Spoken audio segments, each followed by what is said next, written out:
അല്ല, മോൾ ഇതുവരെ ഉറങ്ങിയില്ലേ? ഡോക്ടറേട്ടൻ വരാതെ ഞാൻ ഇതുവരെ ഉറങ്ങിയിട്ടുണ്ടോ? എന്റെ പൊന്നെ, നിന്റെ കാര്യമല്ല ചോദിച്ചത്, അമ്മൂന്റെ കാര്യ.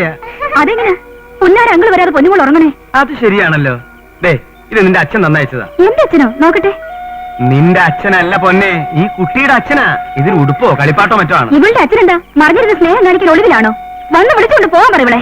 നീ ഉച്ചയ്ക്ക് വല്ലതും കഴിച്ചാ? അങ്കിൾ, എന്നെ ഈ കാറിൽ കൊണ്ടുപോയി ഇവിടെ ഒക്കെ ഒന്ന് ചുറ്റി കാണിക്കോ? അത്രയല്ലേ വേണ്ടൂ മോളെ. നാളെ രാവിലെ ഇവിടെ ഒക്കെ ചുറ്റി കാണിക്കാം.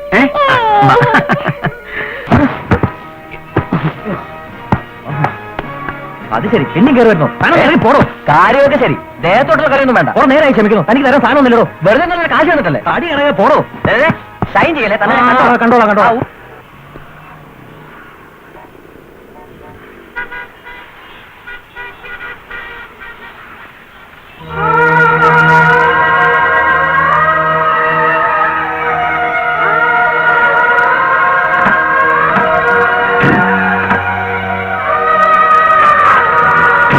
അനിയത്തി, വിദ്യമോളെ,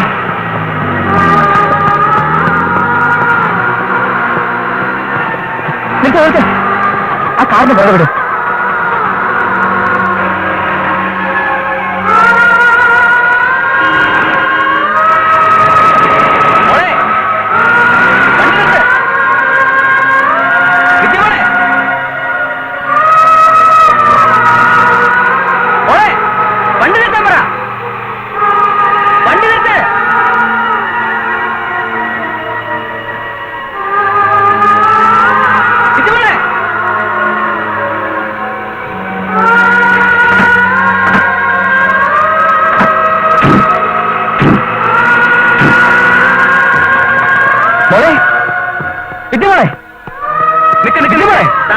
എന്ത് വേണം? ഇതെന്റെ അനിയത്തിയാ വിദ്യമോള്. തനിക്ക് വീട് തെറ്റി. ഇത് വിദ്യയും വീണയൊന്നുമല്ല, അമ്മുവാ. ഇല്ല, എനിക്ക് തെറ്റിയിട്ടില്ല. ഇത് വിദ്യ തന്നെയാ. നീ എന്താ കഞ്ചാവ് വിദ്യയാണ് മര്യാദക്ക് പോണം. ഞാൻ കള്ളും കഞ്ചാവൊന്നും അടിച്ചിട്ടില്ല. എനിക്ക് നല്ല ബോധമുണ്ട്. മര്യാദക്ക് പോണോ അതോ പോലീസിൽ വിളിക്കണോ? പോളൂ, ഏട്ടൻ പോവാ. പോട്ടെ. പോള് വിഷമിക്കണ്ട. അയ്യോ ചേട്ടാ, ഇത് നമ്മുടെ മായ ചേച്ചിയുടെ അകത്ത് കേറാൻ പറഞ്ഞ പിന്നെ ഓരോരുത്തർമാരുടെ അങ്ങ് ഭ്രാന്തായിട്ട് കേറ്.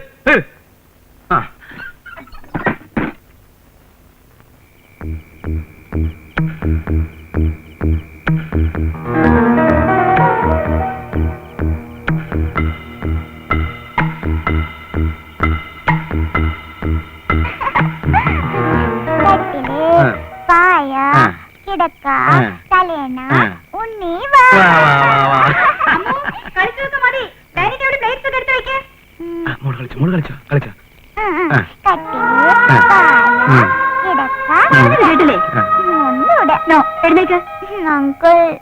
അവള് കുറച്ചു നേരം കൂടെ കളിച്ചോട്ടെ.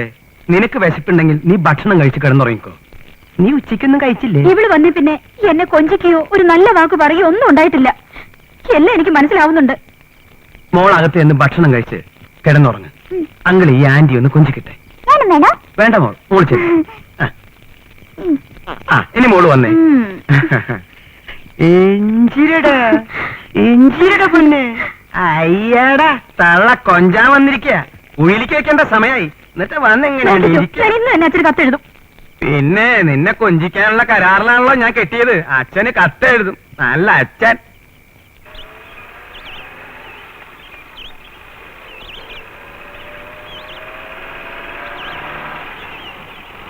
ഗേറ്റ് അടച്ച് മോളകത്തേക്ക് പോയിക്കോ.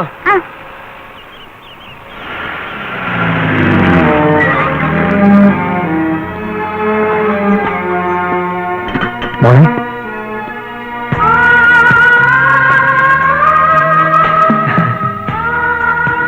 നീ എന്താ ഇങ്ങനെ നോക്കണം? എന്നെ മറന്നോ?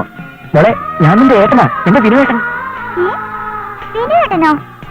എന്നെ ഇവിടെ കളിപ്പിക്കാനൊന്നും നോക്കണ്ട. സത്യമായി ഞാൻ നിന്റെ ഏട്ടനാ. നോക്ക, മോക്ക് വേണ്ടി എന്തൊക്കെയാ ഏട്ടൻ കൊണ്ടുവന്നിരിക്കുന്നതെന്ന്. ഇതാ, എടുത്തോ എടുത്തോ.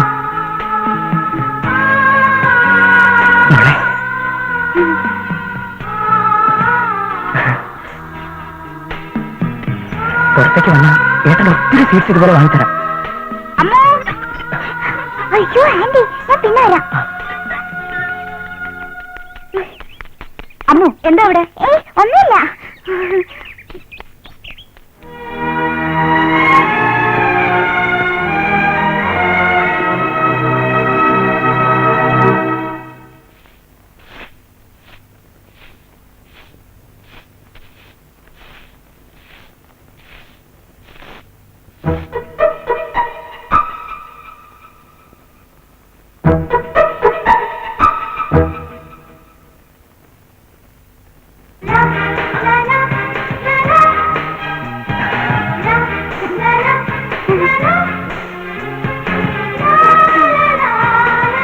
മോളിത് കണ്ടോ?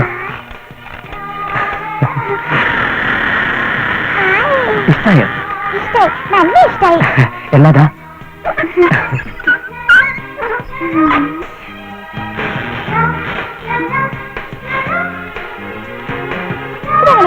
ഞാൻ കാണിച്ചു തരാം.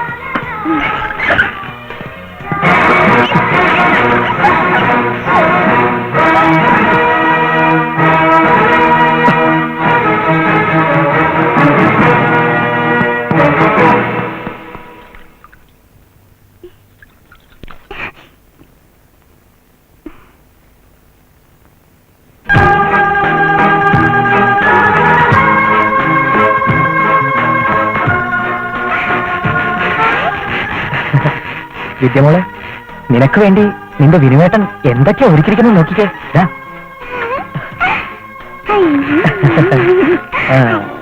ഇതാ മോള് പേടിക്കണ്ട കേട്ടോ, ഞാൻ നിന്റെ ഏട്ടനാ. എന്റെ വിദ്യമോൾക്ക് മതിയാവോളം ഇവിടെ കളിച്ചു നടക്കാം. അയ്യേ വിദ്യയോ? ഞാൻ വിദ്യയല്ല, അമ്മയാ. ഇല്ല, അത് നിന്നെ അറിയാത്ത ആരൊക്കെയോ വിളിക്കുന്ന പേരല്ലേ. എന്റെ അനിയത്തിയെ ഞാൻ തന്നെ ഇട്ട പേര് വിളിക്കാനാണ് എനിക്കിഷ്ടം. വിദ്യ, വിദ്യമോൾ.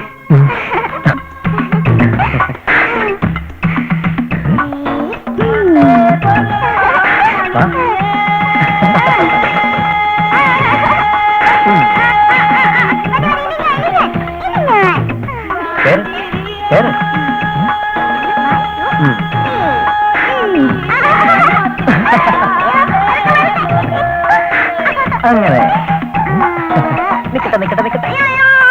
സൈക്കിൾ ഓട്ടിയത് മതി, ഇനി നമുക്ക് വേറെ കളിക്കാം. അയ്യോ ആന്റി ഉണർന്നിട്ടുണ്ടോ? എനിക്ക് പോണം. ഏട്ടനെ തളിച്ചാക്കി പോവല്ലേ മോളെ. ആന്റി ഉറങ്ങുന്ന സമയത്ത് നാളെ വരാം. ഓക്കെ. ചേട്ടൻ പോയിട്ട് നാളെ വരാം. ടാറ്റാ. ടാറ്റാ. ടാറ്റാ.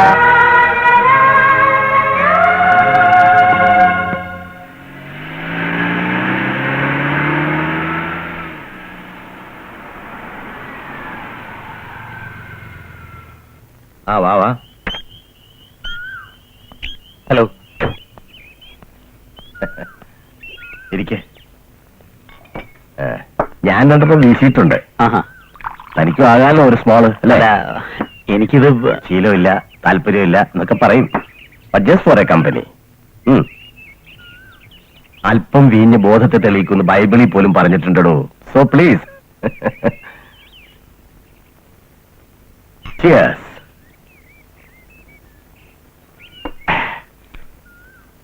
ആ ഇത് രാവിലെ ഉച്ചക്കും വൈകിട്ടും 3 നേരം സേവിക്കാനുള്ള അങ്ങ് വലിക്കണോ.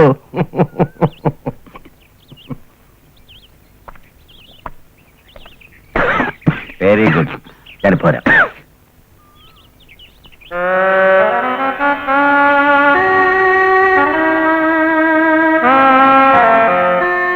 വിജയ്, കുറെ നാളായി നിങ്ങളുടെ മനസ്സിനെ നിരന്തരം വേദനിപ്പിച്ചുകൊണ്ടിരിക്കുന്ന ഒരു പ്രശ്നത്തിന് ശാശ്വതമായൊരു പരിഹാരം കാണാൻ പോകുന്നു. കാനഡയിൽ നിന്നൊരു ദമ്പതികൾ അമ്മുവിനെ ദത്തെടുത്ത് വളർത്താൻ താല്പര്യം കാണിച്ചിരിക്കുന്നു.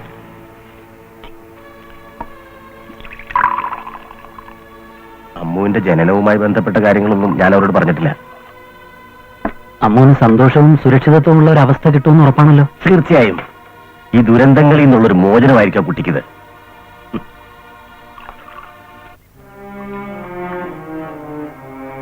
ശശികലയുടെ കണ്ണുനീര് ഞാൻ കാണാൻ തുടങ്ങിയിട്ട് നാളൊത്തിരിയായി. പാവം, എന്തിനാ ഈശ്വരൻ അവളോട് ഇങ്ങനെ ഒരു ചതി ചെയ്തത്? ഇഷ്ടമുള്ളവരെ പരീക്ഷിക്കാനും അവരുടെ വേദന കാണാനും ഈശ്വരന് വലിയ താല്പര്യമാണ്.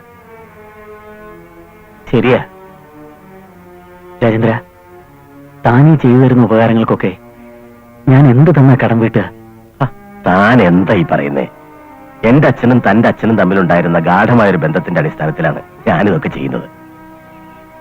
തനിക്കറിയാലോ, ആരുടെയും സഹായമില്ലാതെ സ്വന്തം പ്രയത്നം കൊണ്ട് ഉയർന്നു വന്നവനാണ് ഈ രാജേന്ദ്രൻ.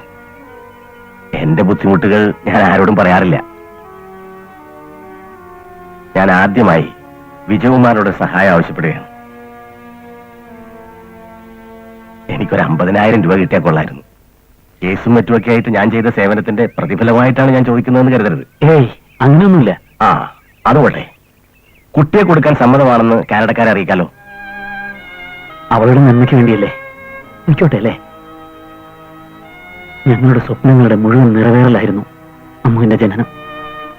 അതിങ്ങനെ ഒരു അവസാനത്തിന് വേണ്ടിയായിരുന്നു എന്ന് ആലോചിക്കുമ്പോ സഹിക്കാൻ കഴിയുന്നില്ല. താനിങ്ങനെ വെറുതെ ഇമോഷണൽ ആവേണ്ട കാര്യമില്ല. എല്ലാം നല്ലതിന് വേണ്ടിയിട്ടാണെന്ന് വിശ്വസിക്കുക.